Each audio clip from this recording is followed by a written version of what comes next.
Chapter 2. Edward Bear, known to his friends as Winnie the Pooh, or Pooh for short, was walking through the forest one day, humming proudly to himself. He had made up a little hum that very morning, as he was doing his stoutness exercises in front of the glass. Tra-la-la, tra-la-la, as he stretched up as high as he could go, and then tra-la-la, tra-la-la, oh, help, la, as he tried to reach his toes. After breakfast, he said it over and over to himself, until he had learnt it off by heart, and now he was humming it right through, properly. It went like this. Tra-la-la, tra-la-la, tra-la-la, tra-la-la, rum-tum-tiddle-tum-tum. Tiddle-liddle, tiddle-liddle, tiddle-liddle, tiddle-liddle, rum-tum, tiddle-diddle-dum. Well, he was humming to himself and walking gaily along, wondering what everybody else was doing, and what it felt like being somebody else, when suddenly he came to a sandy bank, and in the bank was a large hole. "Aha!" said Pooh. "Rum-tum-tiddle-tum-tum. If I know anything about anything, that hole means rabbit," he said. "And rabbit means company," he said. "And company means food and listening to me humming and such like. Rum-tum-tum-tiddle-tum." So he bent down, put his head into the hole, and called out, "Is anybody at home?"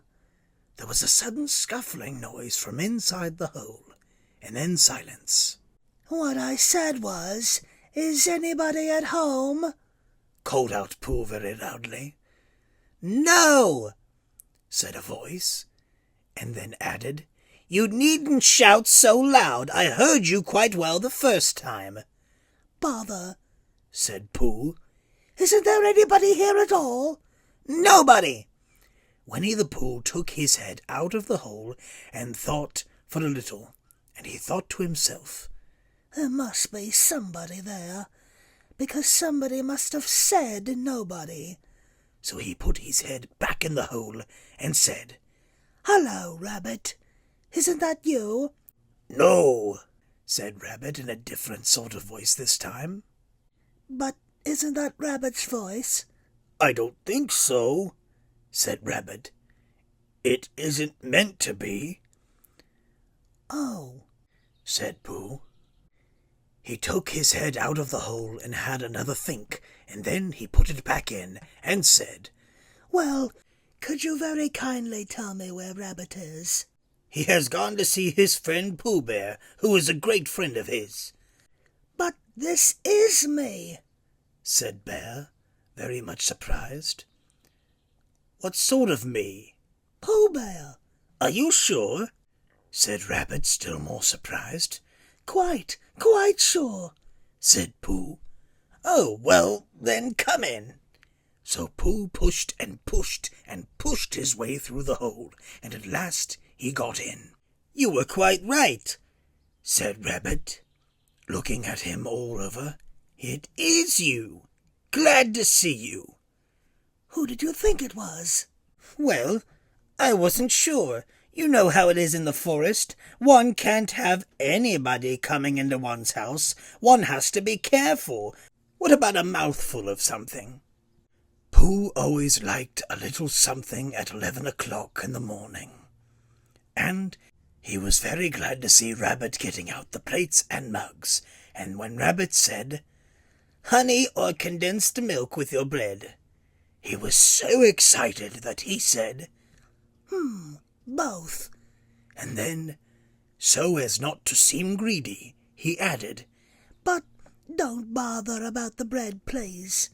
And for a long time after that he said nothing, until at last, humming to himself in a rather sticky voice, he got up, shook Rabbit lovingly by the paw, and said that he must be going on.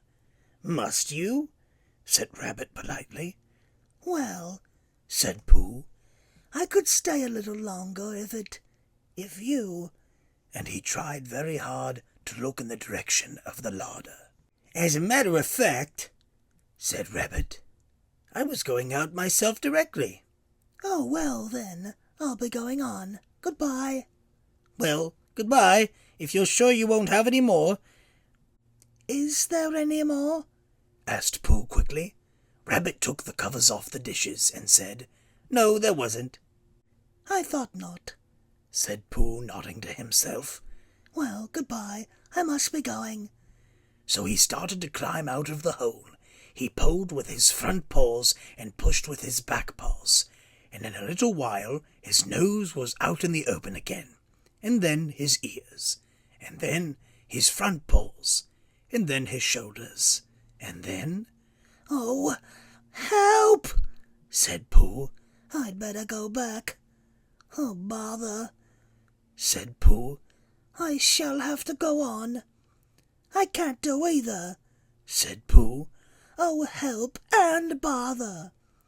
Now by this time Rabbit wanted to go for a walk too, and finding the front door full, he went out by the back door, and came round to Pooh and looked at him. "Hello, are you stuck?" he asked. "No," said Pooh carelessly. "just resting and thinking and humming to myself." "Here, give us a paw." Pooh Bear stretched out a paw, and Rabbit pulled and pulled and pulled. "Ow!" cried Pooh. "You're hurting." "The fact is," said Rabbit, "you're stuck." "It all comes," said Pooh crossly, "of not having front doors big enough." "It all comes," said Rabbit sternly, "of eating too much." "I thought at the time," said Rabbit, "only I didn't like to say anything," said Rabbit. "That one of us was eating too much," said Rabbit. "And I knew it wasn't me," he said. Well, I shall go and fetch Christopher Robin." Christopher Robin lived at the other end of the forest, and when he came back with Rabbit and saw the front half of Pooh, he said, "Silly old bear," in such a loving voice that everybody felt quite hopeful again. "I was just beginning to think," said Bear, sniffing slightly, "that Rabbit might never be able to use his front door again, and I should hate that," he said.